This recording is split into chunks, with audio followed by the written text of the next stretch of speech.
Letter to the listener. Before the story begins, before the voices unfold and the moments come alive in your ears, I need you to pause for a second. This is not just a story. This is a reflection, a mirror, a quiet conversation between your heart and the parts of you don't always speak about. As you listen, you may find yourself in places you didn't expect, in memories you thought you had buried, in emotions you tried to outgrow. And that's okay, because some stories are not meant to entertain you. They are meant to reach you. You will hear laughter. You will feel tension. You may even sit in silence after certain moments, wondering, why does this feel so real? It feels real because it is. Not necessarily in events, but in truth. The truth of love, the truth of choices, the truth of consequences, the truth of becoming. Every character you will encounter carries something deeper than what is seen, just like you do. Some are searching, some are hiding, some are fighting battles no one else can see. And maybe, just maybe, you'll recognize yourself in one of them.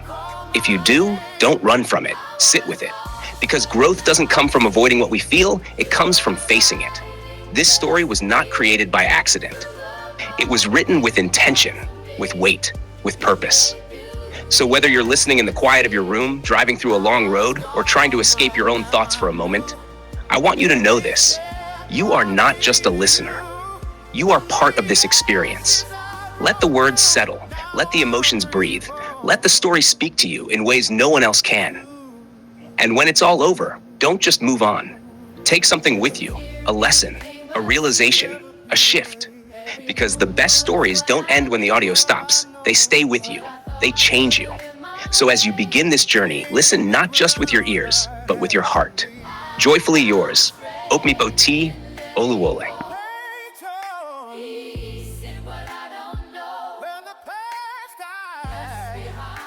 Was never meant to be mine. Now I'm standing in the light. No more darkness in my sight. What was lost, I understand. Was all part of your plan. I was lost, but now I see. Now I see. You're writing destiny. Destiny. Broken parts of me. From the beauty I can see. I was gone, but now I'm new. But I'm new. Every step brought me to you. From the ashes I broke through. Now I'm reborn. Unto you. If I had to lose again, just to find where I begin, I would walk through all the rain just to hear you say my name. I'm not who I used to be. I am who you made of me. Every scar, every part brought me closer to your heart. I was lost, but now I'm free. Rewrote my destiny.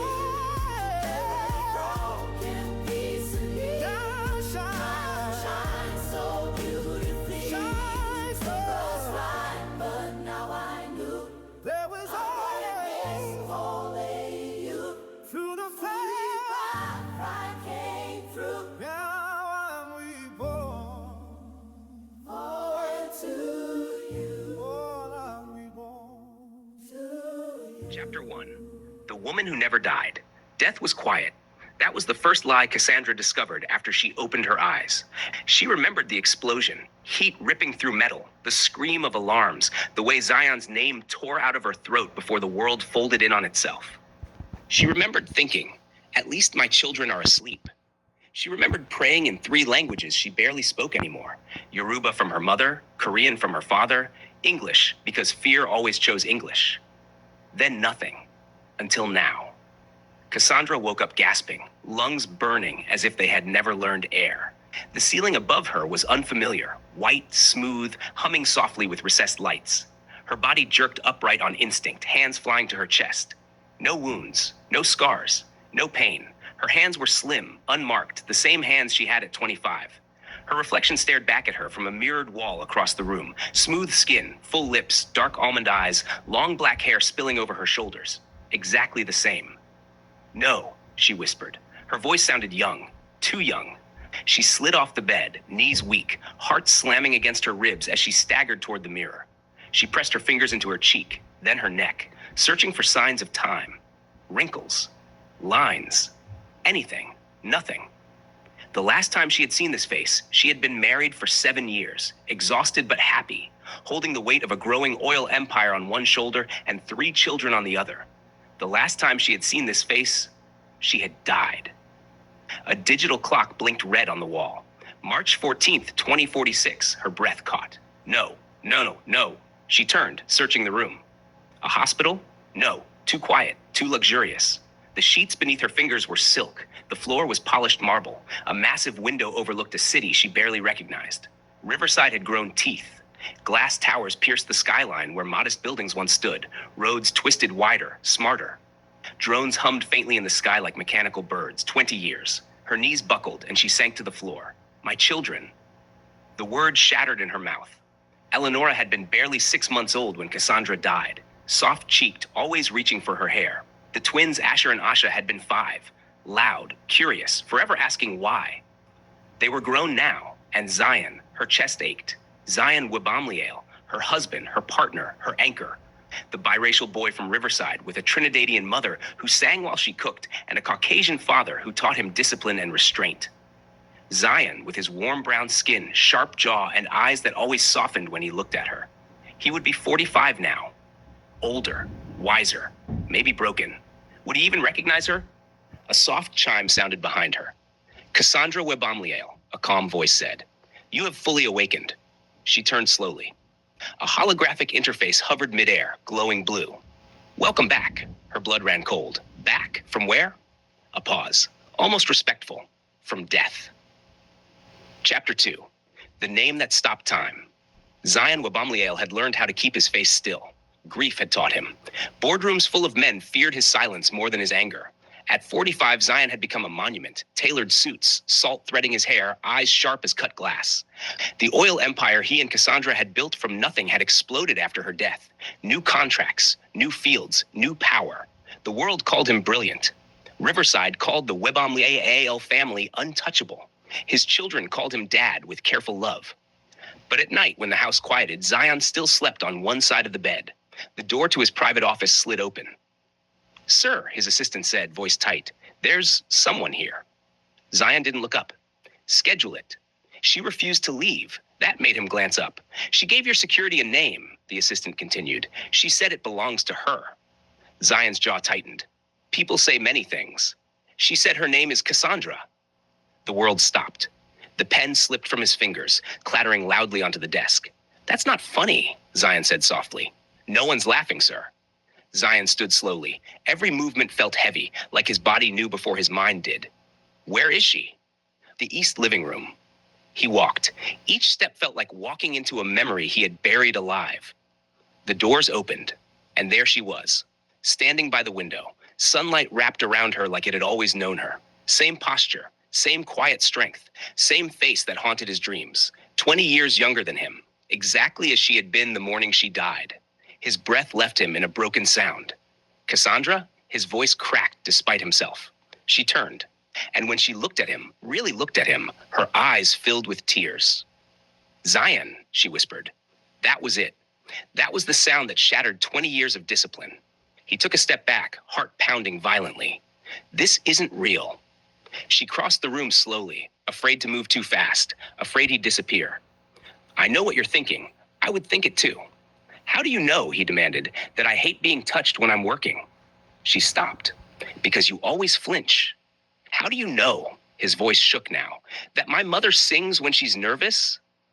Because she sang the night we signed our first oil contract. His chest heaved. How do you know, he whispered, what I said to you right before you died? Kassandra swallowed. Her voice trembled. You said, come back to me, Cass. Don't you dare leave me alone with this world. Zion broke. He crossed the distance between them in 2 strides and gripped her arms, hands shaking, as if she might turn to smoke. You didn't age, he said hoarsely. You didn't change. I did, she replied softly. I lost 20 years with you. Tears slid down his face, tears he hadn't let fall in decades. You're dead. he whispered. I was, she said, and somehow I'm not anymore. From the hallway came a voice, young female, cautious. Dad? Zion froze. Kassandra turned slowly. A woman stood there, tall, elegant, with Zion's eyes and Cassandra's mouth. Eleonora, 20 years old, looking at her like she was staring at a ghost. And behind her, two men, twins, broad-shouldered, identical yet different. Asher and Asha, grown, alive, and staring at the woman who looked exactly like the mother they buried. Eleanor's voice shook. Chapter 3. Mom? The children who buried her. Silence fell like a held breath. Eleonora stood frozen in the doorway, fingers curled into the fabric of her jacket, as if letting go would make her collapse. Her eyes never left Cassandra's face. Not once. Asher was the first to move. No. The word came out sharp, angry, final. No, he repeated, stepping forward, positioning himself slightly in front of his sister. Protective, instinctive. The 5-year-old boy he once was still lived in that motion. This is sick. Kassandra flinched. Don't. Asher's jaw clenched, his chest rising fast. Don't say her name. Don't look like her. Asha said nothing at first. He just stared. His face had gone pale, eyes glassy, like he'd been punched somewhere deep and unseen. Unlike Asher, he didn't move away. He moved closer, slow, careful, like approaching a wild thing. That's her face, Asha murmured. That's Mom's face. Asher, Zion warned softly. No, Asher snapped, rounding on him. You don't get to let this happen, Dad. We watched them lower her into the ground. I watched you break. He turned back to Kassandra, eyes blazing. Who sent you? Is this about money? Because if it is, I know you hated peas, Kassandra said quietly. The room stilled. You used to hide them in your napkin and flush them, she continued, until the plumbing backed up and Zion grounded you for a week. Asher's mouth opened, closed. His breath stuttered. That doesn't mean anything, he said hoarsely. You could have researched us. Asha swallowed hard. She called him Zion, not Dad. Mom was the only one who ever did that. Eleonora finally moved. She took one step forward, then another. Each step looked like it cost her something. Say something, she whispered. Her voice trembled, fragile as glass. Say something only she would know. Cassandra's heart cracked open. You used to stop crying when I hummed, she said, tears spilling freely now. Not lullabies, just humming. You liked it because you said it sounded like I was breathing you safe. Eleonora's knees buckled. Zion caught her just in time. A sob tore out of her, violent and raw, the sound of 20 years of absence collapsing all at once. That's not fair, she cried. That's not fair. I don't even remember her like that. Kassandra moved instinctively, then stopped. She didn't know if she was allowed. Eleonora shoved away from Zion and stumbled forward anyway, fists slamming weakly into Cassandra's chest. You don't get to come back, she screamed. You don't get to look like that when I had to grow up without you. Kassandra didn't defend herself. She let the blows land. I missed your first words, Eleonora sobbed. Your first day of school. Every birthday I lit candles for someone who was dead. I know, Kassandra whispered, voice breaking. I know, baby. The word baby broke something final. Eleonora collapsed against her, sobbing uncontrollably, fingers clutching Cassandra's clothes like she was afraid she'd vanish. Asha stepped forward at last. He reached out, then hesitated. Say it, he said quietly. Say my name the way you used to. Kassandra looked at him, tears blurring her vision. Asha, she said softly. My moon. His breath left him in a sharp gasp. She turned to Asher. And my son. Asher shook his head violently. No, he whispered. No, no, no. His anger crumbled, replaced by something far worse. Hope. And hope terrified him. He dragged a hand down his face, eyes shining. You don't look older, he said brokenly. You don't look like you lived without us. I didn't, Kassandra said. Not by choice. Asher laughed once, short, hysterical. Then his shoulders shook. He sank into a chair, burying his face in his hands as the sobs came, deep and uncontrollable. I tried to remember your voice, he cried. I tried so hard, and now you're standing here like you never left. Kassandra knelt in front of him, finally daring to touch. She took his hands. I never stopped being your mother, she said. Not even when I was gone. Asha reached out then, resting his hand on her shoulder. Solid. Real. Eleonora clung to her side. Zion watched them, tears silent on his cheeks. The family that had survived 20 years of grief stood fractured, but together. And for the first time since Kassandra died, the house didn't feel haunted anymore. The years she didn't carry. The house learned Kassandra again. At first, it was small things. The way she reorganized the kitchen without thinking, moving spices back into the drawer she had always used, shifting plates to lower shelves, as if her hands remembered muscle memory her mind couldn't yet hold. How she folded Zion's shirts the way she always had, precise, deliberate, smoothing imaginary creases that didn't exist anymore. How she sat at the breakfast table every morning, watching the children, grown adults, move around her like she might evaporate if they looked too long. They were careful with her. Too careful. Eleonora placed a mug in front of her one morning. "Chamomile with honey," she said gently. "You used to drink it when you couldn't sleep." Cassandra smiled. "I still do." A pause. Neither of them acknowledged the weight in that sentence. She tried to compress 20 years into days. She learned Eleonora's favorite tea, even though she had once known only bottles and baby food. Memorized Asher's meeting schedule. Asked Asha about his travels, his silences, the faint shadows that lingered in his eyes when he thought no one noticed. She laughed too quickly, touched too gently, apologized too often, and Zion watched, from doorways, from across rooms, from the distance he had learned to survive in. He observed how she hovered near the grandchildren, studying their faces like someone memorizing stars. How she lingered outside the twins' offices before knocking, as if asking permission to re-enter lives she once built from scratch. The first week, he said nothing. The second week, irritation began to show. "You don't have to do everything," he said one evening, irritation edging his voice as she rearranged files in his home office. She looked up, startled, a folder in her hands. "I want to," she replied softly. "I missed so much." He closed the laptop harder than necessary. The sharp snap echoed in the room. "You didn't miss it, Cass. You weren't here." The words landed heavy. She stilled. "I know." "No," he said, standing now. His jaw tightened the way it used to before negotiations. "You don't, because knowing means understanding what it costs to keep going when the world buries your wife and hands you 3 children who need you to stay standing." Her chest tightened, air thinning in her lungs. "I had to become everything," he continued, voice rising. "Mother, father, grief counselor, CEO, protector. I buried my wife in the morning and negotiated oil contracts by nightfall." The image sliced through her. Zion alone. Zion shattered. Zion pretending to function. Tears burned her eyes. Zion. "You want to step back in like time paused," he snapped. It didn't. Silence roared between them. The house, which had been slowly relearning her presence, felt like it recoiled. "I wasn't there by choice," she said, barely audible. "And I didn't choose to do it alone," he shot back.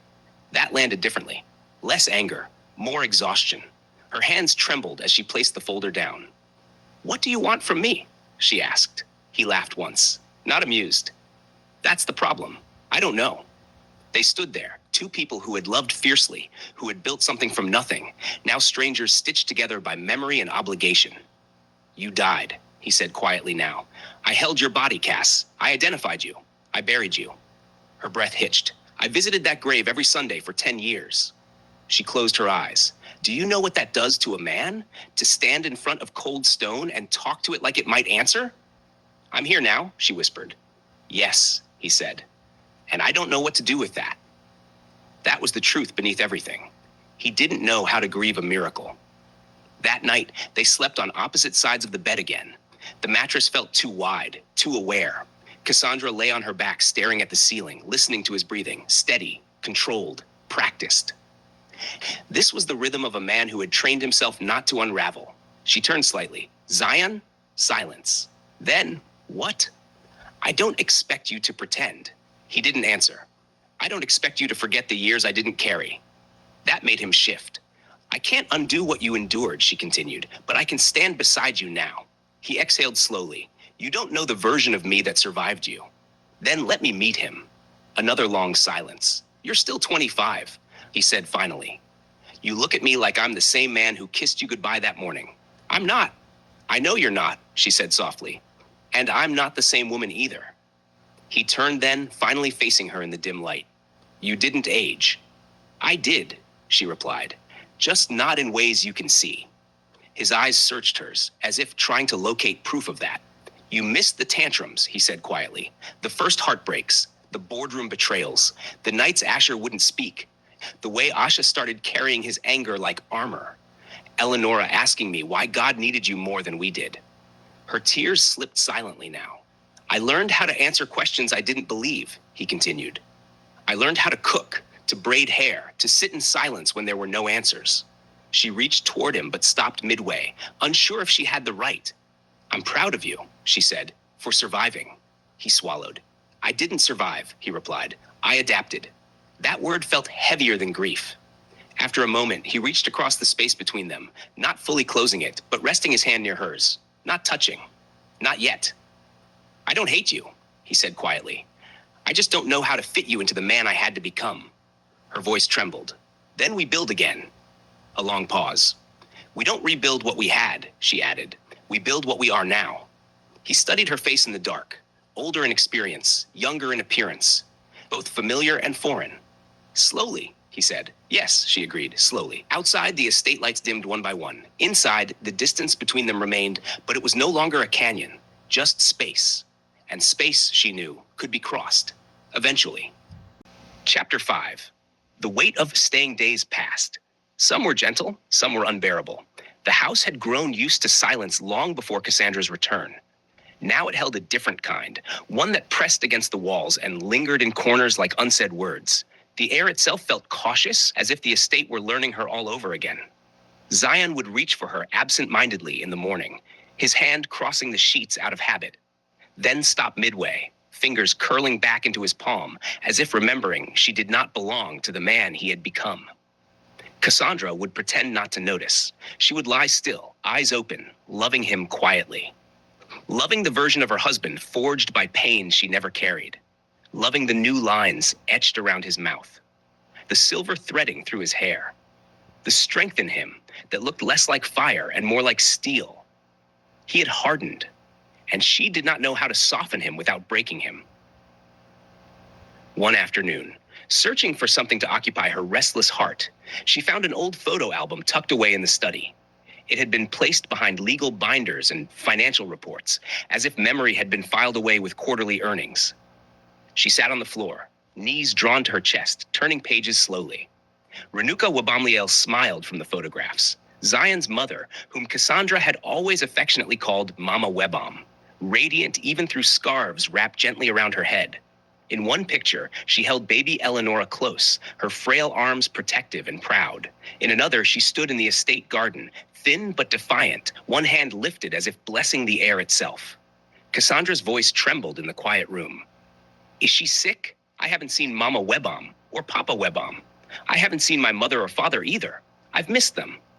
Her fingers traced Renuka's smiling face. She asked for you, Zion said quietly from the doorway. Kassandra startled and looked up, her heart sinking. Mama Webam? He nodded once. His expression was carefully composed, but his eyes betrayed something deeper. Every time it got bad. Her throat tightened. I didn't know. She believed in miracles, he said, stepping further into the room. Not the kind that came. The bitterness in his voice was restrained, but heavy. Kassandra instinctively lifted her hand toward him, then hesitated. She did not know if she was allowed to comfort grief she had not witnessed. I lost her, Zion continued. 10 years ago, Alzheimer's and cancer. His voice grew quieter. She forgot my name before she forgot her pain, and I had no one to collapse into.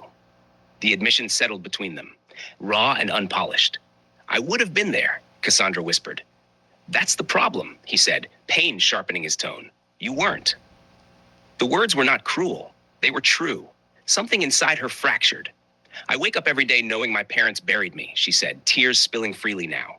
My mother, Jumoki, couldn't even say your name without crying. You used to call her Mrs. Kim, Mama. Her voice trembled. My father, Hayun Kim, Papa. He kept telling her I would return. He believed in reincarnation. She hated him for it. Zion's expression shifted just slightly. They moved back to Seoul, he said quietly. Staying here hurt too much. Your father still believes in rebirth. He told me once that your story wasn't finished. Kassandra stared at him in disbelief. He still believes that? He never stopped. Zion exhaled slowly, jaw tightening as if bracing against something invisible. You think grief waited for you? He asked. It didn't. She rose to her feet, trembling but steady. Then teach me how to carry what you carried. For the first time since she had returned, Zion did not look angry. He looked tired. Not the kind of tired sleep could cure, the kind that settles into bone after years of endurance. You don't learn it, he said finally. You survive it. Silence filled the study. You survive because the children are watching, he continued. Because the board is watching. Because the world doesn't pause for a man who loses everything. I am not the world, she said softly. His eyes flickered at the word. Wife. It felt both foreign and painfully familiar. You are, he admitted, but you are also a ghost I buried. Her breath caught in her chest. I mourned you, he said. I stood at your memorial. I held our children while they cried for a mother who wasn't coming back. I learned how to answer questions I didn't understand. I learned how to cook the meals you used to make. A faint, broken smile touched his lips. I learned how to braid Eleonora's hair. Cassandra's lips trembled. She used to cry, he added softly, because I pulled too tight. Despite everything, a small laugh escaped her. I kept the house running, Zion said, kept the company alive, kept your memory sacred, and now you're here. His voice faltered, and I don't know where to put you. The confession was not accusation. It was confusion. She stepped closer, closing the physical distance that mirrored the emotional one. Don't put me anywhere, she said gently. Walk with me. His gaze searched her face, as if looking for cracks. You think it's that simple? No, she admitted, but neither was surviving without me. The room felt smaller now, more intimate, the weight between them tangible. I can't undo what you carried, she said. I can't attend funerals that already happened. I can't sit beside you in hospital rooms that are now empty. Her voice steadied. But I can stay. The word lingered. Stay. Zion swallowed hard. Staying is heavy, he said. I know, she answered. Leaving was heavier.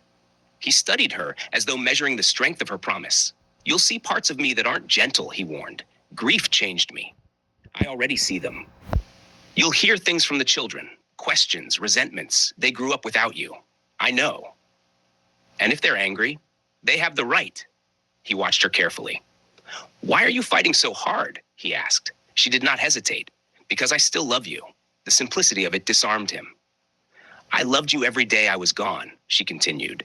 In ways I cannot explain, in places I cannot describe. I don't need you to be who you were. I just need you to let me love who you are. His shoulders lowered slightly. The tension in him loosened. You're asking me to trust something I already buried. I'm asking you to let it breathe. The air shifted, not healed, but softer. Zion stepped forward until only inches separated them. This time, he did not hesitate. His hand rested at her waist, solid, deliberate, real. I don't know how to do this, he admitted. Neither do I, she whispered. He closed his eyes briefly, as if surrendering to something larger than pride. Then we learn, he said. Her fingers curled into his shirt. Together? She asked. He nodded. Together. It was not forgiveness, not restoration, but it was movement. Outside, late afternoon sunlight filtered through the tall windows, casting long golden shadows across the study floor.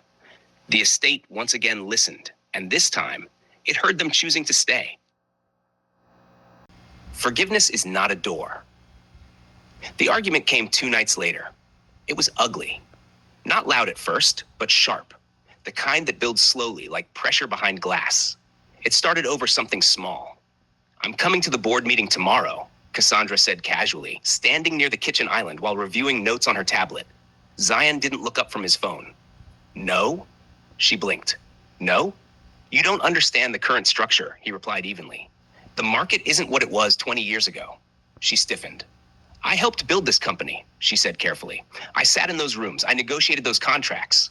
That was before, he said. Before. The word hit like a quiet slap. And now? She asked. Now, he said, finally looking at her. It's different. Silence stretched. I'm not fragile, Zion, she continued. You don't need to protect me from boardrooms. His jaw tightened. It's not protection. It's reality. And what is that supposed to mean? It means you don't know the players anymore. You don't know the risks. The economy shifted. The industry changed. So teach me. His laugh was short, humorless. You can't just walk back into this like you were on vacation. Her face paled. I wasn't on vacation. I know that, he snapped. Do you? The air thickened. You died, he said suddenly, harshly. And I survived. The words sliced through the room. There it was, the wound he carried. She stared at him, wounded and quiet, as if something sacred had just been struck. Do you think I rested? She asked softly. He didn't answer. You think death was peace? she whispered.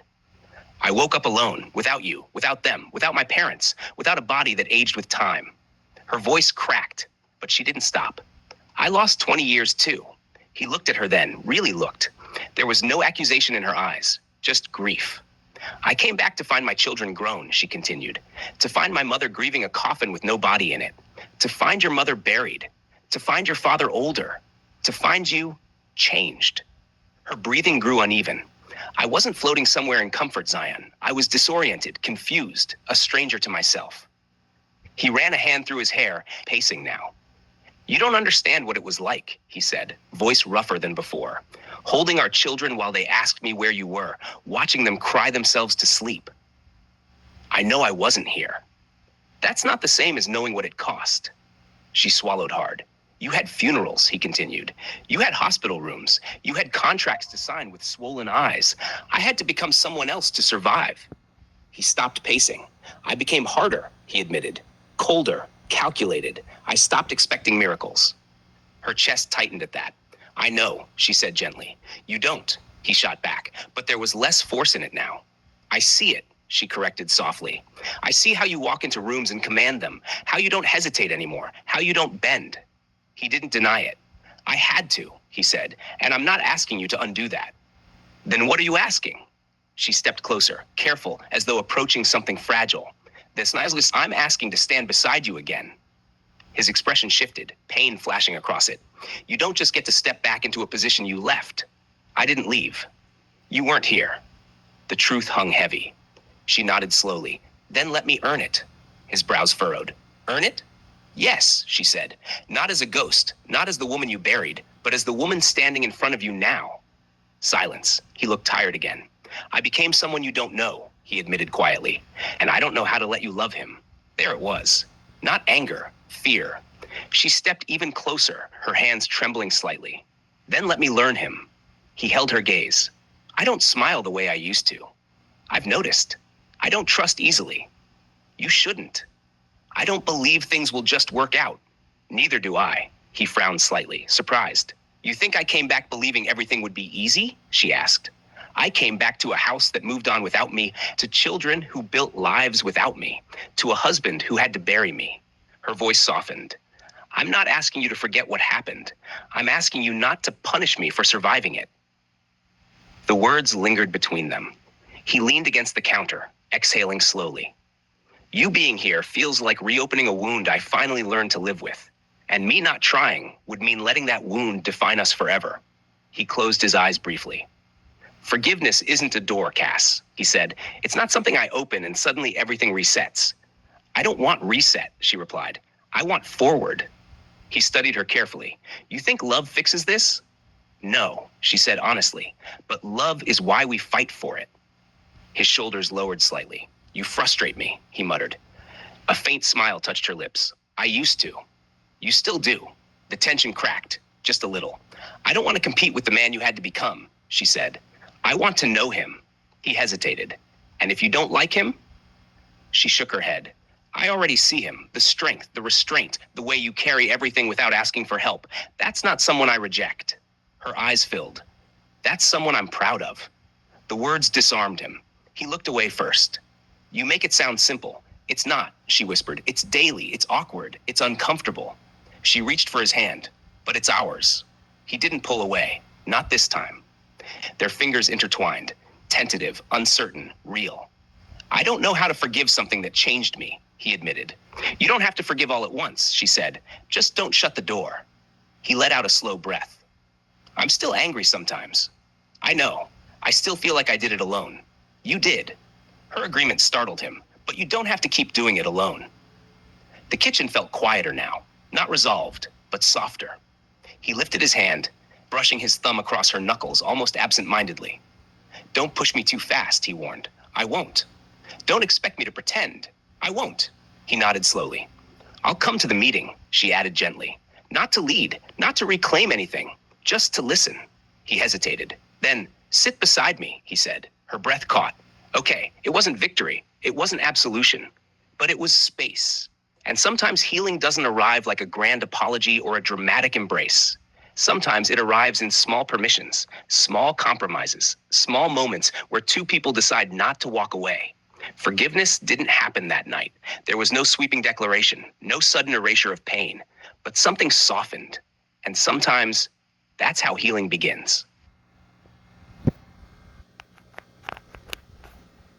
The woman he loved while waiting for the dead.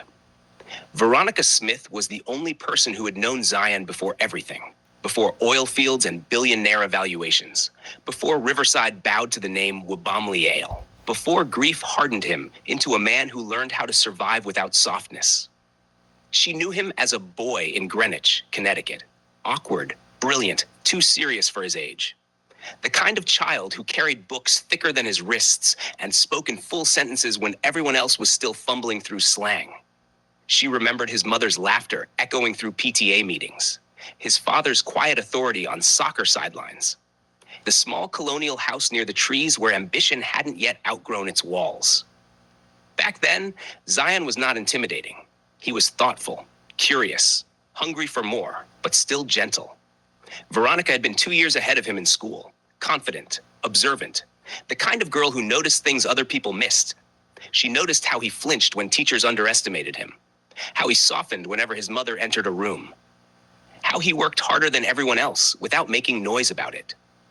She noticed the loneliness in him even before it had a name. They weren't lovers then, just orbiting lives, friends who understood each other without effort. There had been moments, brief, almost invisible, when their paths could have crossed into something more. A lingering look, a conversation that stretched longer than necessary.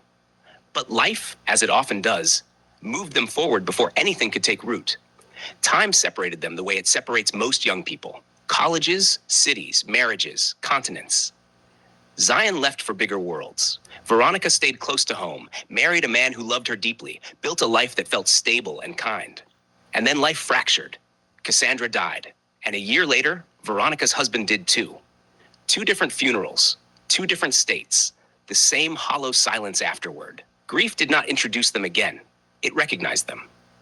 After Cassandra's memorial, after the condolences faded and the estate became too quiet to breathe inside, Zion went back to Greenwich, not to escape, to breathe. He rented a small place not far from the old neighborhood. No security detail, no board meetings, no expectations beyond the sunrise and sunset. It was there he saw her again. Veronica. She was stepping out of a cafe when he walked in. For a moment, neither of them spoke. Recognition moved slowly across her face, as if memory had to push through layers of time to reach the present. Zion? He hadn't heard his name said like that in years. Without title, without caution. Veronica. There was no dramatic embrace, no grand reunion. Just 2 people studying the changes grief had carved into the other. You look, she began, then stopped. Older? He offered. Sad, she corrected gently. He didn't deny it. They sat together that afternoon, and something unclenched in him. She didn't ask about the company first. She didn't mention headlines or valuation charts. She asked, "Are you eating?"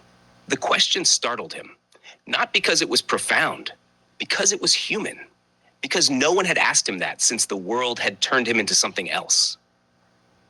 They didn't plan to fall in love. It happened the way slow rain happens, barely noticeable until everything is soaked. Coffee that lingered too long. Conversations that drifted into midnight. Walks past houses that had not changed, even though they had. Silences that felt safe instead of heavy. She told him about her husband's final months. The hospital rooms. The quiet rage of watching someone fade. The helplessness of loving someone you cannot save. He told her about standing at Cassandra's memorial, holding children who did not understand permanence, about learning how to say she's gone, without breaking. Neither tried to fix the other. That was the beginning. There were evenings when grief sat between them, like a third presence. They would speak of the dead, not as ghosts, but as people who had shaped them, molded them, remained within them. She loved you, Veronica said once, referring to Kassandra. He nodded. She still does, he answered without thinking. Veronica didn't flinch. I know. That was why he stayed. She never competed with memory. She never tried to erase the woman who came before her. She never asked him to forget. Instead, she asked him what it felt like to carry love and loss in the same body. No one had ever asked him that. With Veronica, he could exhale. He could remove the armor. He could admit he was tired.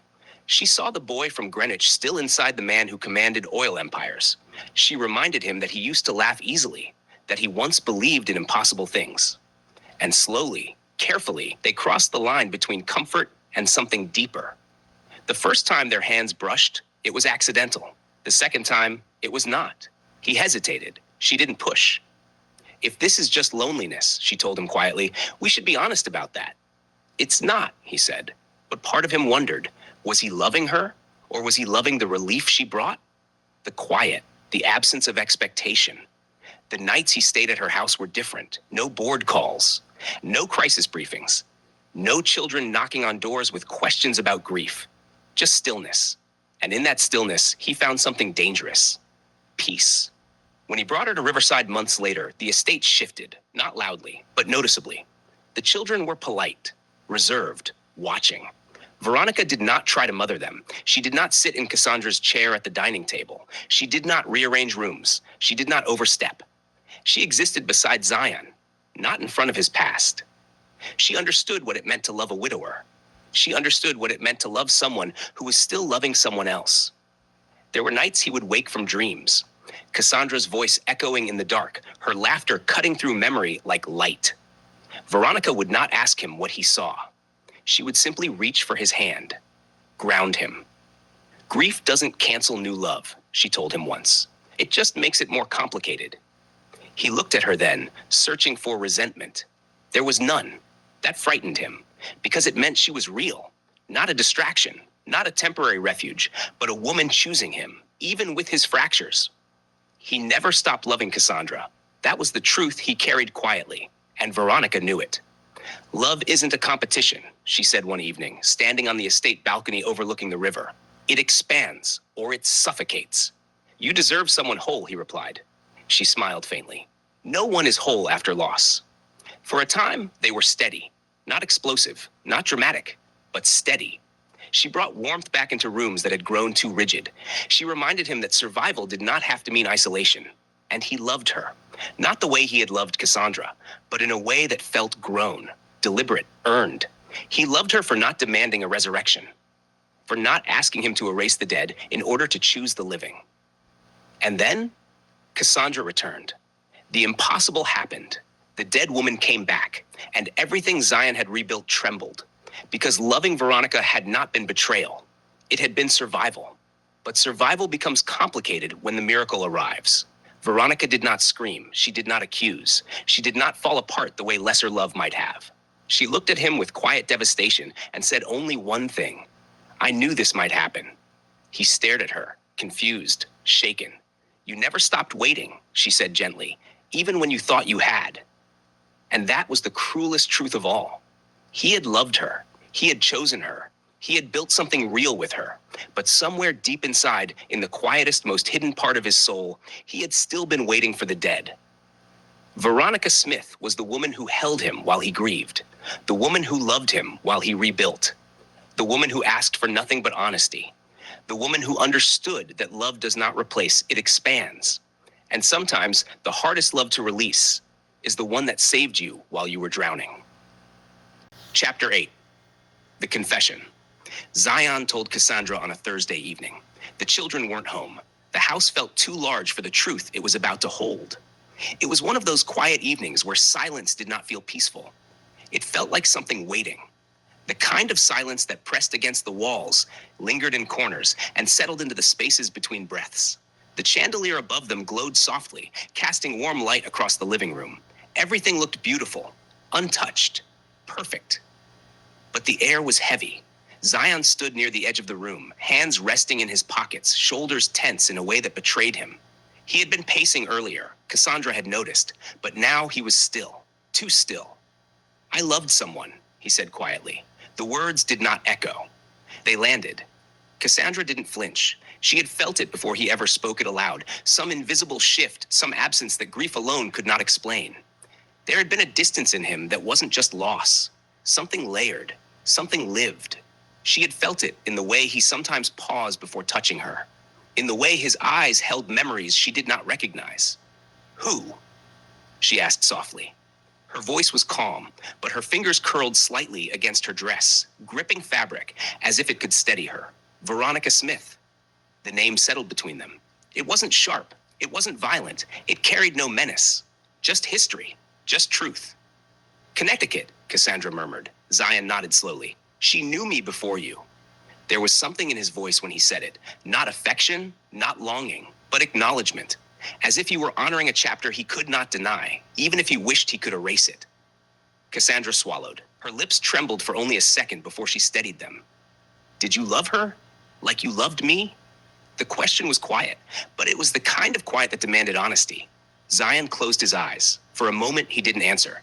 And in that pause, everything lived. The years without her, the nights he had broken alone, the silence that had shaped him into someone she was still learning. No, he said finally. His voice was firm, certain. But I loved her enough to feel guilty every day. Kassandra inhaled slowly. That hurt more than a lie would have, because guilt meant something real. Guilt meant he had given something he never intended to. Zion opened his eyes and finally looked at her. Really looked at her. And there was no hiding left in his expression. I buried you, he said, his voice rough now. I mourned you. Each word felt like a weight being placed carefully on the table between them. I built a life around your absence. Cassandra's chest tightened. She could see it now, the years she had not lived, the version of him shaped by grief she had never carried. And when I couldn't breathe anymore, he continued, his voice breaking slightly, I let someone hold me.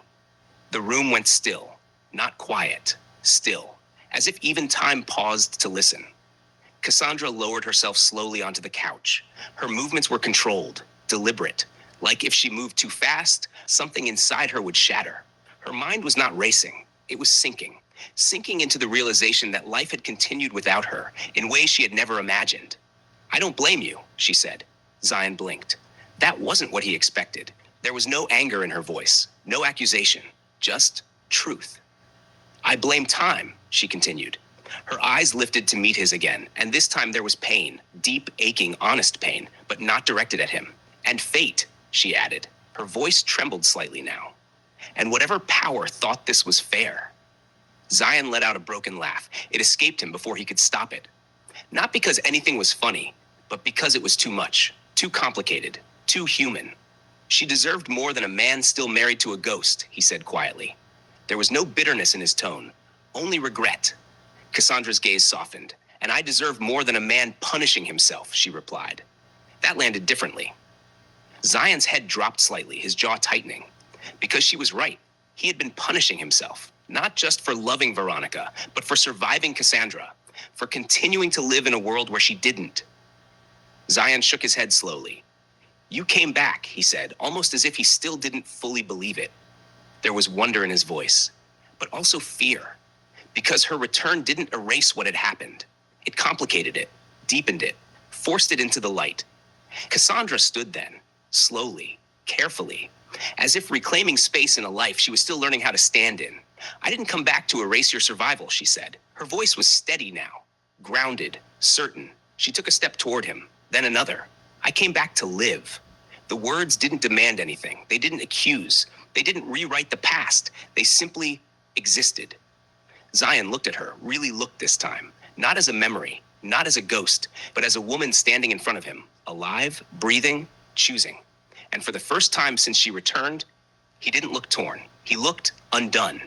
Not by guilt, not by confusion, but by the possibility that maybe, just maybe, life was not asking him to choose between who he had been and who he could still become. The silence that followed was different, still heavy, still complicated, but no longer suffocating, because the truth had been spoken. And somehow, they were both still standing. The Chapter 9. Zion's guilt wasn't just about Veronica. It wasn't even something he could explain in a single sentence anymore. It had grown roots, deep, tangled, impossible to separate from the rest of him. It lived in quiet moments, in the way his chest tightened when laughter came too easily, in the way silence sometimes felt like punishment. It was about choosing happiness when Kassandra couldn't. It was about allowing himself to feel warmth again while she had been lowered into cold earth. It was about the unbearable truth that life had continued, and he had followed it. It was about laughter in a house that once echoed with her absence. Laughter that felt foreign at first, unnatural, like something that didn't belong to him anymore. But over time, it came anyway. Soft at first, then fuller, then real. And every time it did, something inside him whispered, "You weren't supposed to heal this quickly." It was about nights where he didn't dream of death. That was the part that disturbed him most. Not the nightmares, but the nights where there were none. The nights where he slept peacefully, without her. Because grief in his mind was supposed to linger, to haunt, to remain. So when it loosened its grip, even slightly, it felt like abandonment, like forgetting, like betrayal. "I loved you both differently," he confessed one night, voice low in the dark. The room held his words gently, as if even the air understood their weight. "And that makes me feel like I betrayed you twice." The confession didn't rush out of him. It slipped slowly, like something he had carried too long and could no longer hold alone. Kassandra turned toward him. There was no sharpness in her movement, no defensiveness, just quiet attention. "You didn't cheat," she said. Her voice was soft, but certain. "You mourned." He swallowed hard. The word mourned felt too clean for what he had lived through. Too simple, because mourning to him had never been passive. It had been survival, raw, messy, unpredictable. "And now that you're here," he said, his voice tightening, "I don't know where to put that love." That was the truth he couldn't escape. He had learned how to love again in her absence. Not instead of her, but beyond her. And now she was here, alive, breathing, real. And all that love didn't disappear. It didn't divide neatly. It didn't rearrange itself into something convenient. It remained, and he didn't know what to do with it. Kassandra didn't hesitate. She reached for his hand. Her touch was warm, grounding, real. She guided it slowly, deliberately, and placed it over her heart. "Here," she said. There was no hesitation in her voice, no uncertainty. Where everything broken already lives, he felt it. The steady rhythm beneath his palm, alive, not imagined, not remembered, alive. And something inside him cracked open, not violently, not painfully, but deeply. Tears slid down his face, quiet, unashamed. He didn't wipe them away, didn't hide them, because for once, he wasn't trying to be strong.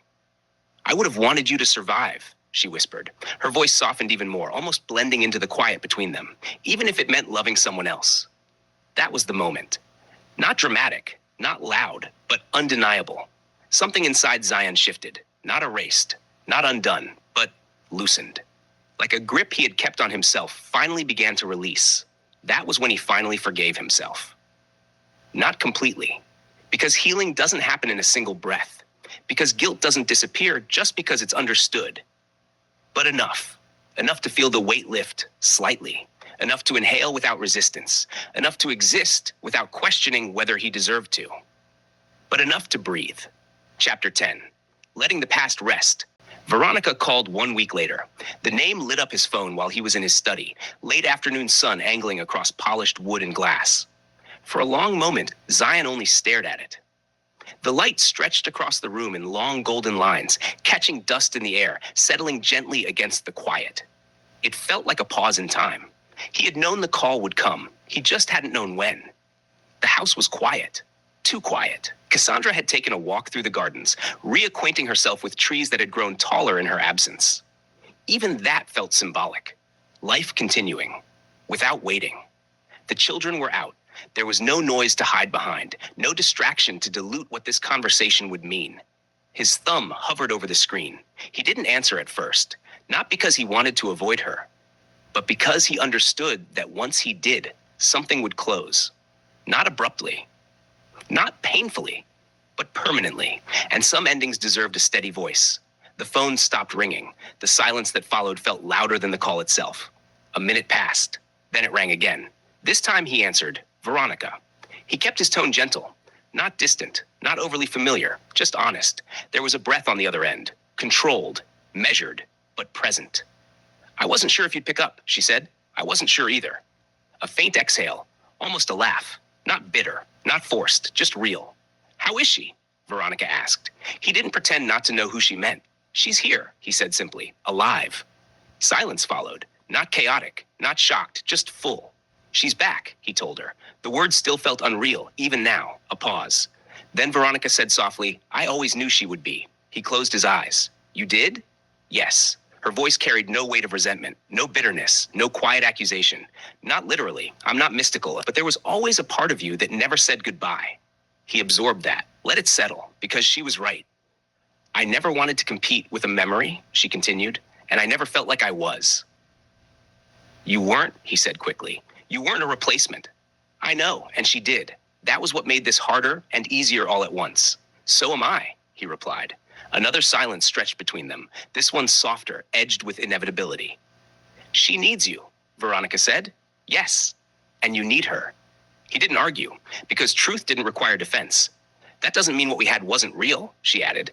It was real, he said firmly. It mattered. I know, he swallowed. You mattered. That lingered, hung between them. The line went quiet again. He imagined her standing somewhere familiar. Still, composed, strong. She didn't ask to see Kassandra. She didn't demand explanations. She didn't fight. Instead, she asked, "Are you happy?" The question caught him off guard, because happiness for him no longer felt simple. I'm hopeful, he said. That's a beginning. Yes. And are you at peace? She pressed gently. He thought of everything. The nights, the conversations, the rebuilding. I'm trying to be. That's enough. He leaned back slightly. I never meant to hurt you. You didn't, she replied. You loved me the only way you could. And that wasn't enough. It was enough for the season it belonged to. That sentence settled into him like truth wrapped in grace. I won't pretend this is easy, she continued. But loving you also meant wanting you whole, and you were never whole without her. His chest tightened. You deserve someone who isn't divided, he said. Yes, she agreed quietly. I do. No anger, no resistance, just clarity. Thank you. For what? For standing beside me while I figured out how to breathe again. You would have breathed eventually, she said. I just happened to be there. I don't regret us. Neither do I. And that was enough. Take care of her, Veronica said finally. I will. And take care of yourself. I'm learning. I know you are. Goodbye, Zion. He paused, just briefly. Goodbye, Veronica. The line went still. Not broken, just finished. Zion sat there long after the call ended. Not empty, not undone, just still. The grief this time didn't tear. It settled. Like something acknowledged. Like something honored. Then released. He stood and walked back into the house. Kassandra was waiting. You okay? She asked. He nodded. I'm learning how to live without guilt. She smiled, soft, honest. I'm learning how to live without envy. And in that moment, they didn't try to rewrite anything. They simply chose each other, slowly, deliberately, honestly. That night, for the first time since everything had broken, Zion slept without nightmares. Not because the past disappeared, but because he finally allowed it to rest. Chapter 11, When Ghosts Meet. The office at the Riverside Tower was polished, minimalist, and deliberately neutral. Kassandra adjusted her jacket for the third time, fingers trembling despite herself. She had never hated being late to anything, except this moment. Veronica Smith arrived like she had always done. Calm, composed, every inch a woman who carried her heartbreak with dignity. Her hair was streaked with silver now, but her posture was perfect, her gaze unwavering. Cassandra's heart beat faster than it had in 20 years. Miss Smith, she said softly, unsure whether to extend her hand or bow, or just disappear into the floor. Veronica's eyes softened, not with pity, but assessment. Kassandra, she said simply. No name-calling, no titles, no qualifiers, just the name she had known years ago when she had loved Zion cautiously from afar. Kassandra swallowed.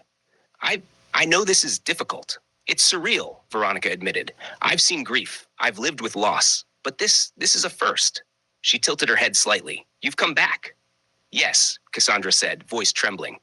And I don't want to erase what you had with him. Veronica raised an eyebrow, studying her. I never asked you to. I loved him. Yes, but I never wanted to take him from anyone. Least of all, a woman who was alive. Kassandra nodded, a lump forming in her throat. I wasn't alive, not really. And now I want to. I want to repair what I can. With him. With my children. Veronica's gaze softened further, almost imperceptibly. You have a right to be here, and I have a right to remember.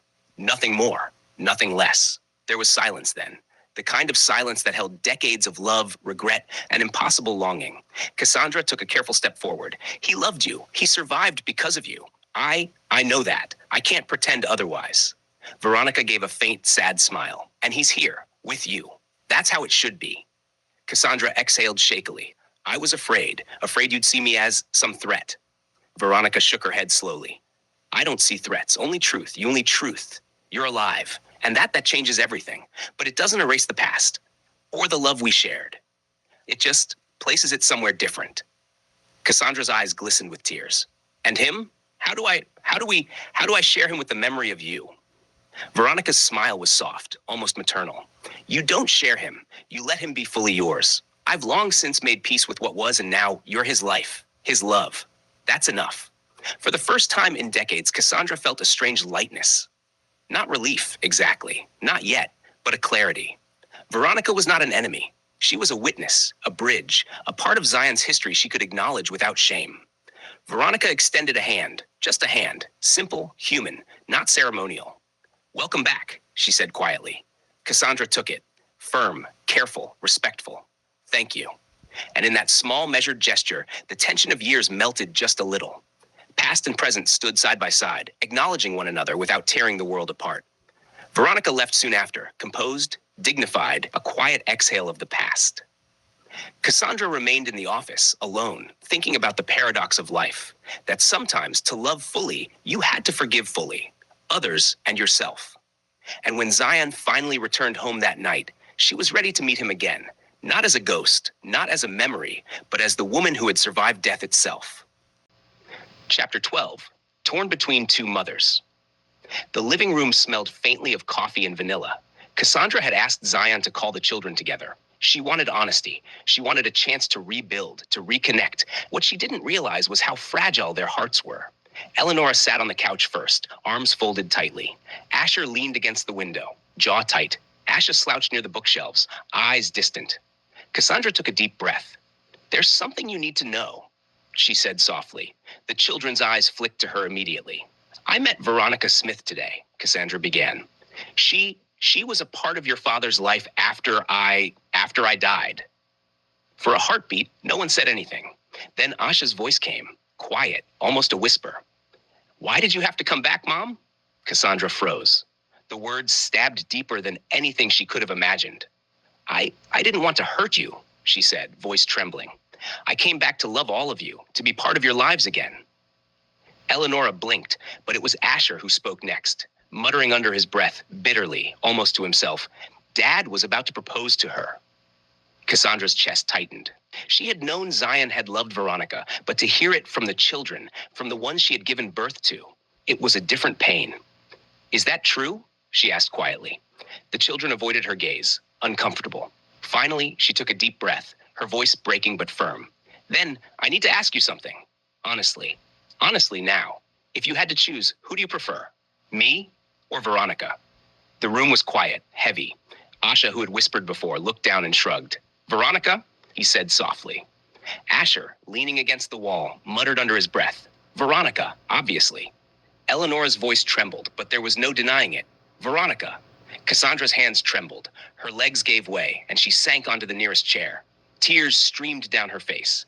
You love her, she whispered, barely audible. The children looked guilty. They did. They wanted to love her, they did, but Veronica had been there.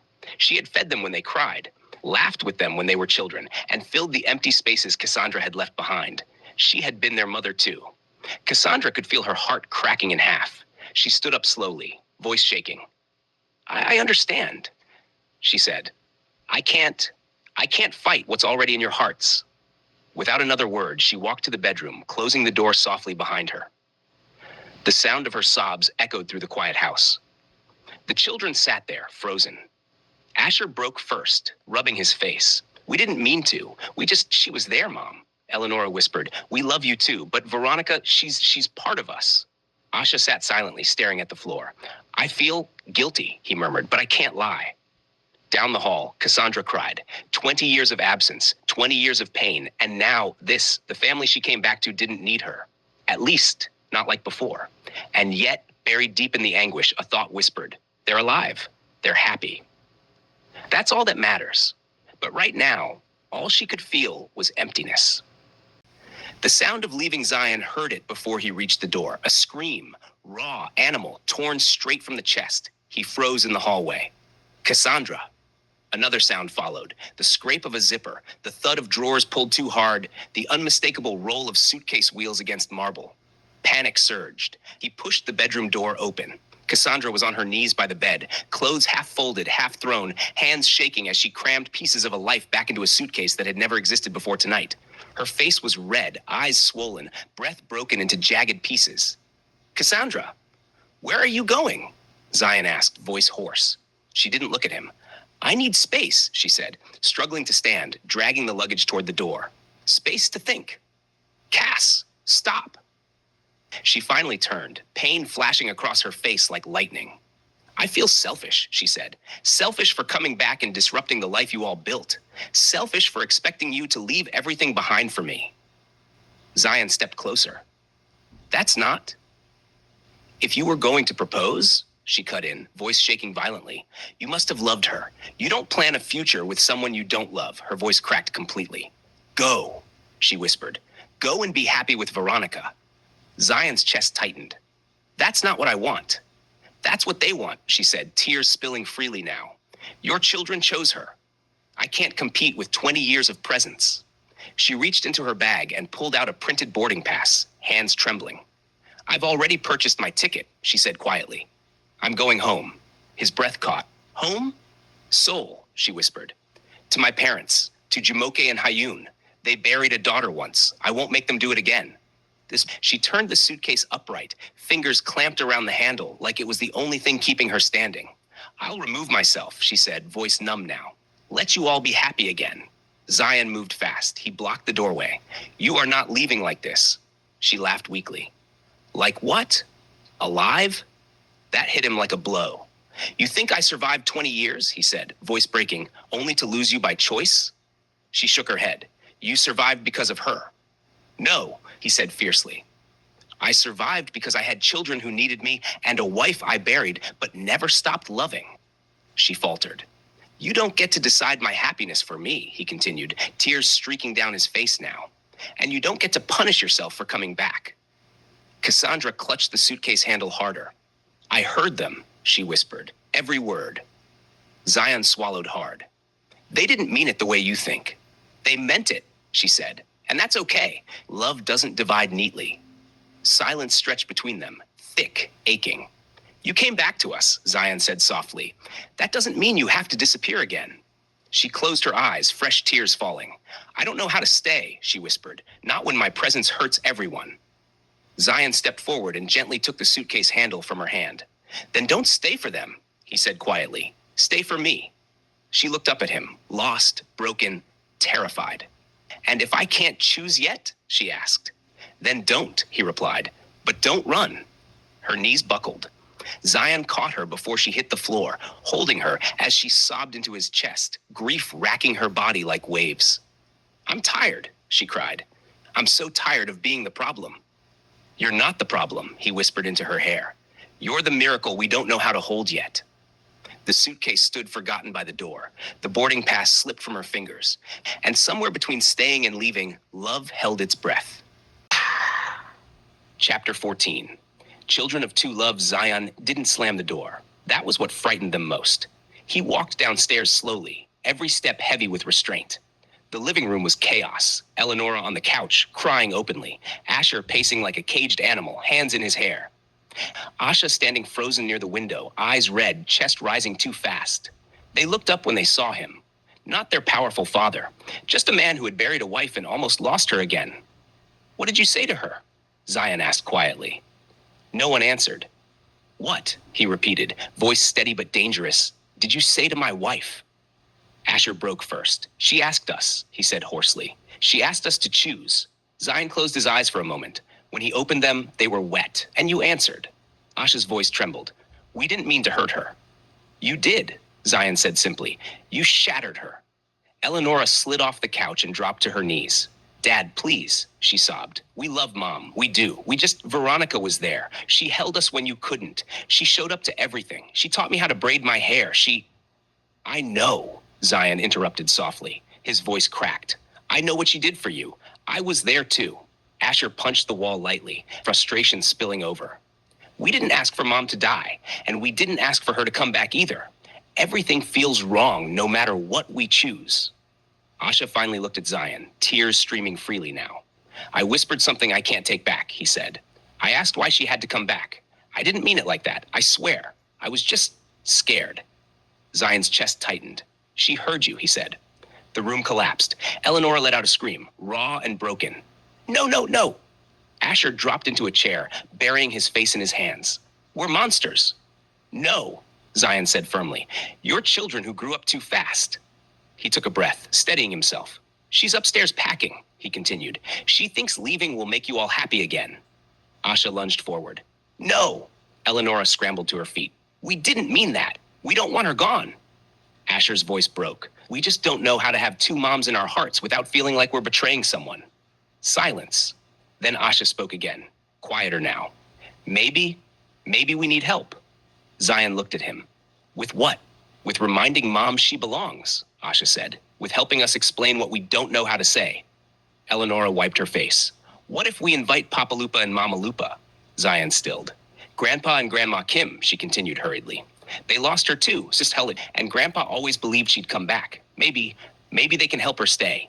Asher nodded slowly. She trusts them. She needs someone who knew her before all this. Asha swallowed. We'll tell her we're sorry. All of us. Together. Zion felt something shift in his chest. Not healing, but responsibility. I'll call them, he said quietly. The children exhaled in relief, hope trembling between them. And then? Eleonora asked. Zion turned toward the staircase. Then we go upstairs, he said, and we fight for our mother. Upstairs, the suitcase still stood by the door. And Kassandra sat on the bed, hollow-eyed, believing she had already lost everything. Not knowing her family was finally learning how to choose her without losing anyone else. The ones who always believed. The knock came softly. Zion opened the bedroom door first. Kassandra sat on the edge of the bed, eyes swollen, hands folded in her lap, like she no longer trusted herself to touch anything. The suitcase still stood near the door, accusing and silent. Cass, Zion said gently. They want to talk to you. She didn't look up. I'm tired. I know, he replied, but please. The door creaked wider.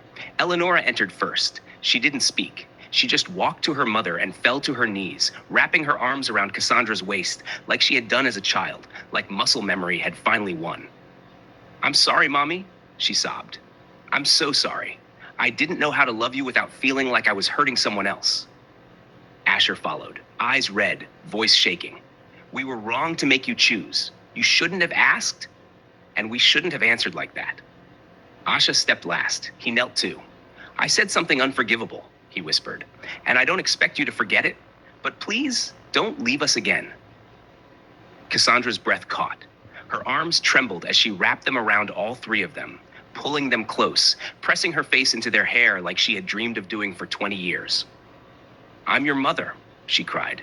Nothing you say can erase that. Nothing. They stayed like that, collapsed together, crying openly, no pride left to protect. Then the doorbell rang. Everyone froze. Zion frowned. No one else should be. He went downstairs. Moments later, his voice called out, stunned. Kassandra? Her heart stopped. Two familiar voices floated up the stairs, older, accented trembling. Is this the right house? Ha-Yun, breathe, please. Kassandra stood slowly. Her legs carried her before her mind could catch up. She reached the stairs. And there they were, her parents. Jumoke Fela Kim stood frozen at the bottom of the staircase, one hand clutching her purse, the other covering her mouth. Her eyes filled instantly, disbelief crashing into hope she had buried decades ago. Ha-Yun Kim didn't move at all. He simply stared. Then he whispered in Korean, voice breaking, Kassandra, Detaria? Kassandra, is it really my daughter? Kassandra's knees gave way. She ran. She crossed the space between life and death and threw herself into his arms. Appa, she cried. Naya, naturawaso. Papa, it's me. I came back. Ha-Yun held her like the world might steal her again, hands shaking violently. I told them, he sobbed. I told them you would return. I felt it in my bones. Jumoke stepped forward slowly, tears streaming freely now. No, she whispered. No, this is cruel. Kassandra turned, eyes wet. Mama, that was all it took. Jumoke let out a wail, deep Yoruba grief tearing from her chest, and collapsed into her daughter's arms. My child, she cried. They told me you were gone. They buried you and expected me to survive it. I'm here, Kassandra whispered, rocking her. I'm here now." The room dissolved into tears. Zion stood back, watching a miracle he hadn't known how to believe in. The children watched too, awed, humbled, seeing their mother not as competition, not as interruption, but as someone who had been loved long before them. Hayun cupped Cassandra's face gently, studying every inch like a man afraid of blinking. "You haven't aged," he murmured in Korean. "Just like my dreams." She smiled through tears. "Neither has your stubborn faith." For the first time since her return, Cassandra didn't feel like a guest in her own life. She felt claimed, held, believed. And upstairs, quietly, the suitcase remained untouched, no longer a threat, just a reminder of how close love had come to losing itself again. Chapter 16, What the Ancestors Cooked. The house smelled like home again. Not the polished, neutral scent of wealth, but heat, spice, memory. Jollof rice simmered on the stove, deep red and fragrant. Goat meat and chicken stewed slowly, bones releasing stories into the pot. Fried plantain sizzled. Coleslaw chilled in a wide glass bowl. Cornbread baked golden, its sweetness filling the air. Bottles of palm wine, red wine, and aged whiskey lined the counter. Life and celebration standing side by side. Cassandra stood barefoot in the kitchen, stirring rice with her mother beside her. Jumoke moved with instinct, sleeves rolled, head tied, her hands remembering motions grief had tried to erase. Hayun worked quietly at the counter, slicing vegetables with surgical precision, humming a tune Cassandra hadn't heard since childhood. For a moment, time folded. "You always added too much pepper," Jumoke said, not looking up. Cassandra smiled softly. "You always ate it anyway." A beat. Then Jumoke stopped stirring. She turned slowly, eyes searching her daughter's face. Not the young woman who stood before her, but the child she had lost, the woman she never watched grow old. "My daughter," she said carefully, voice trembling. "Tell me something." Cassandra's hands stilled. "How?" Jumoke asked. "Are you here?" The kitchen fell quiet. Even the pot seemed to listen. Cassandra swallowed. "Mama," she said softly, "I fought the battle of life and death for myself." Jumoke's breath hitched. "There was a place," Cassandra continued, eyes distant now. Not darkness, not light, something in between, like waiting. Hayun's knife paused midair. "And I was tired," Cassandra whispered. "So tired, I wanted to sleep, but something wouldn't let me." Jumoke's hand trembled as she reached for the counter. "Someone came," Cassandra said. "Someone familiar." She lifted her eyes to Zion, who stood in the doorway. "Renuka." Zion froze. "My spirit was wandering," Cassandra went on, voice steady despite the tears slipping free. "And she saw me. Your mother saw me." Zion's chest tightened painfully. "She didn't speak at first," Cassandra said. "She just held me. And then she said, 'You're not done, my daughter.'" Jumoke pressed a hand to her chest. "She guided me," Cassandra whispered. "Out of the limbo, into the light. She told me my children still needed their mother, and my husband still needed his wife." Zion's eyes filled. "She said," Cassandra added softly, "Tell my son I kept my promise." The kitchen broke open with tears. Jumoke pulled Cassandra into her arms, rocking her the way she had when nightmares ruled childhood. "I was angry," she sobbed. "I was angry at God, at your father, at hope." Hayun stepped forward, placing his hand gently on both of them. "I told you," he whispered in Korean, "some souls walk more than one road. The feast."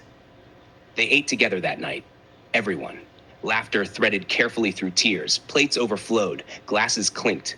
Zion raised a toast. "To the women who carried us," he said hoarsely. "In life and beyond." They drank. Asha leaned toward Cassandra. "The jollof is perfect," he said softly. She smiled. "Your grandma supervised." Eleonora reached for her hand under the table. Asher bowed his head briefly, respectful, not just to his mother, but to something older, deeper. That night, the Weeb Amleal house wasn't just wealthy, it was blessed. Ancestors had walked through it. Love had survived death. And Cassandra, reborn, believed, finally home, understood something at last. She hadn't returned alone. She had been sent. Chapter 17, When the Dead Give Permission. The table had gone silent. Plates sat half-eaten. Forks rested where they had been dropped. Even the children, who rarely stayed still, were frozen in place. Jumoke looked at her daughter for a long moment before speaking again. "My daughter," she said softly, voice steady but eyes shining. "Tell us plainly." She reached across the table and held Cassandra's hand. "How are you back?" Everyone leaned in. Zion, the children, Hayun. Even the walls seemed to listen. Cassandra took a slow breath. As I stood in the limbo between heaven and earth, she began, her voice calm but distant. I was wandering, not walking with feet, but with memory, with longing. Her eyes lifted, unfocused now. There was no pain, no body, just awareness. And I was tired. I thought my story had ended. She swallowed. Then I saw her. Zion's breath caught. Mrs. Wabamliel, Kassandra said gently, your mother. A soft gasp moved through the room. She didn't look sick, Kassandra continued. No cancer, no weakness. She was strong, whole, glowing in a way I can't explain. Zion closed his eyes. She called me by name, Kassandra said.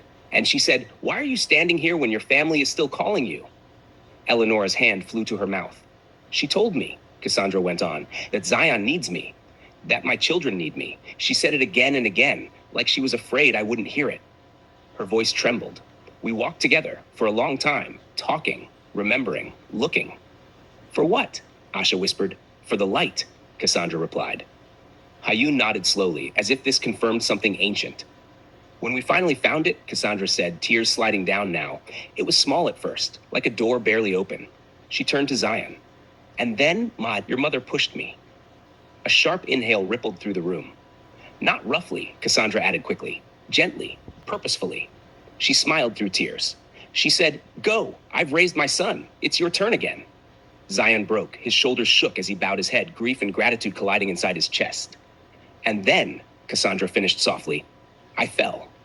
Silence, heavy, holy, and I'm back. Jumoke reached across the table and pulled her daughter into her arms. Ah, she whispered, so the dead sent you back to the living. Hayun placed his hand over Kassandra's head and spoke quietly in Korean. Toraun gosun uyani anida. What returns does not do so by accident. The children sat stunned, not afraid, not confused, just humbled. Asher cleared his throat. Grandma Renuka saved Mom. No, Jumoke corrected gently. She released her. Zion finally looked up, eyes red. My mother always said, he whispered, some women don't leave families, they guard them. Kassandra reached for his hand. That night, no one rushed to clean the table. No one checked their phones. They sat together, living and remembered, chosen and sent back, understanding at last that Kassandra's return wasn't a disruption. It was an assignment, and Renuka Webamliel had made sure it was fulfilled. Chapter 18. When the ancestors say it is finished, the house had grown quiet again. Not awkward, not tense, sacred. Plates were cleared, but no one had moved far from the table. Lamps glowed softly. The night pressed its forehead against the windows like it wanted to listen too. Zion sat back in his chair, exhaustion finally claiming him. His eyes closed, not fully asleep, not fully awake, just drifting. The room dissolved, and then Zion. He lifted his head. His mother stood before him.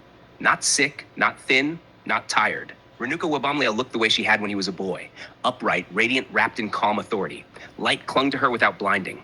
Mama, his voice trembled. She smiled. It is finished, she said gently. My work on earth is settled. Tears filled his eyes instantly. You found her. Renuka nodded. She was wandering, brave, but tired. She stepped closer, touching his face the way she had when he was small. I can now enter the heavenly realm peacefully, she said. You are no longer alone. Zion's chest shook. I tried. I really tried. I know, she replied softly. You did well. Her gaze sharpened, not stern, but sure. Take good care of yourself, she said. Take care of your wife. Take care of the children. She paused. Be happy again. Zion swallowed hard. And Zion, she added, eyes warm, proud, show your wife off to the world. She is a good girl. Her voice lowered, reverent. She is heavenly chosen for you. She pulled him into an embrace. Solid, real, final. I love you, my son. The light brightened, and then Zion gasped awake. He shot to his feet, heart pounding, eyes wide. I saw her, he shouted, breathless. I saw Mama. Everyone jumped. Kassandra stood immediately. Zion. She came, he said, tears streaming freely now, laughter and sobs colliding. She said goodbye. She hugged me. He crossed the room in 2 strides and wrapped his arms around Kassandra, holding her like proof. She told me to be happy again, he said into her hair. She said you were chosen. The children stared, stunned. Asher whispered, Dad. Zion turned to them, eyes blazing now, not with grief, but conviction. Come here. They gathered around him instinctively. We're done hiding, Zion said. We're done whispering miracles like they're shameful. He lifted his head. Call them, he declared. CNN, NBC, ABC, every major newscaster. Eleanor blinked. Dad? The media? Yes, Zion said firmly. The outside world must discover the miracle of the Wamliel today. Asha's breath caught. You want them to know about Mom? Zion looked at Cassandra, at the woman who died, at the woman who returned, at the wife heaven itself had sent back. Yes, he said softly. They will know. Cassandra's heart raced. Zion, she whispered, are you sure? He smiled at her, the full smile she hadn't seen in 20 years. My mother released you, he said. Now I will present you. Outside, the night was quiet. Inside, a family stood blessed, claimed by the living and the dead alike, and by morning, the world would never be the same again. Chapter 19, Proof Under the Sun. By sunrise, Riverside was already awake. Satellite trucks lined the street like metal birds. Cables snaked across manicured lawns. Security tightened, gates widened, and the REBorn home, once a private sanctuary, became the center of the world. CNN, NBC, ABC, BBC, Al Jazeera, the miracle had crossed oceans overnight. Inside, Kassandra stood between Zion and the children, hands trembling despite the calm she wore. Cameras flashed through the windows like distant lightning. Are you ready? Zion asked softly. She nodded. I was sent back. I won't hide. He squeezed her hand. They stepped outside together. The noise was immediate. Questions shouted, disbelief crackling in the air.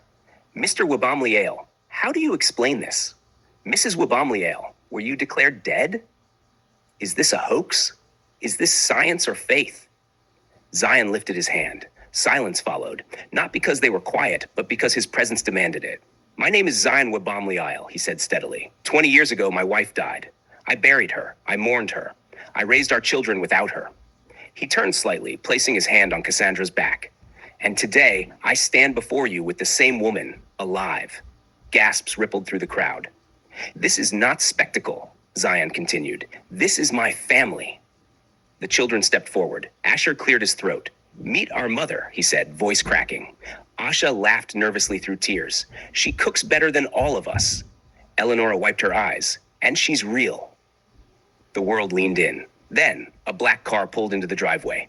The Wamliel Attorney General stepped out, briefcase in hand, flanked by hospital representatives. He approached the podium. Over the past 72 hours, he announced, 4 independent DNA analyses were conducted across 4 hospitals in Riverside.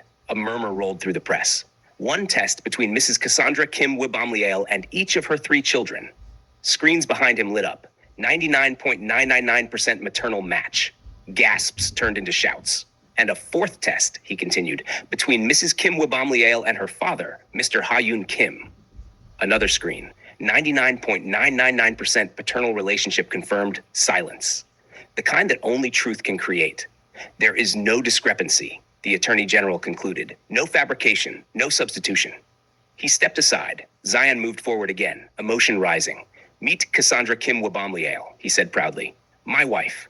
The children burst into giggles and tears at the same time. Our mom, Eleonora exclaimed. She's really back. Asher laughed, wiping his face. Asha wrapped an arm around Kassandra. We checked. Science agrees. Kassandra laughed through sobs, overwhelmed by love and disbelief crashing together.